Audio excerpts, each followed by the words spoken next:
جو حنفی حضرات پڑھتے ہیں جو دعائے قنوت، میں اس پر کام جاتا ہوں۔ اللہم انا نستعینک ونستغفرک ونؤمن بک ونتوکل علیک۔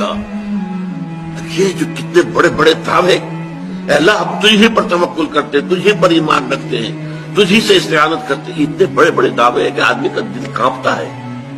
اگر وہ واقعتاً جو ہے اپنے آپ کو بھی دیکھ رہا ہو کہ میں کہاں کھڑا ہوں، میری حیثیت کیا ہے، کتنا کچھ توکل میرا اللہ تعالیٰ کی ذات پر ہے، تو آدمی ڈرتا ہے، کانپتا ہے۔ اس سے وہ جو اہل حدیث حضرات پڑھتے ہیں اللہم اہدنا فیمن ہدیت وعافنا فیمن عافیت وتولنا فیمن تولیت، یہ دعا ہے، اے اللہ ہمیں عافیت بخش دے، ہمیں ہدایت بخش دے۔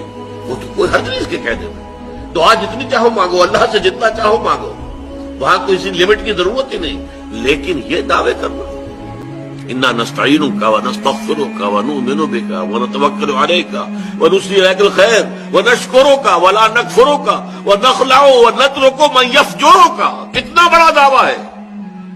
جو بھی تیری نافرمانی کرتا ہے ہم اس سے تعلق منقطع کر لیتے ہیں۔ کتنے لوگ ہیں جو تعلق منقطع کرتے ہیں؟ ہماری دوستیاں جو کی توں رہتی ہیں، ہماری محبتیں جو کی توں رہتی ہیں، ہماری مجلس آرائیاں جو کی توں رہتی ہیں۔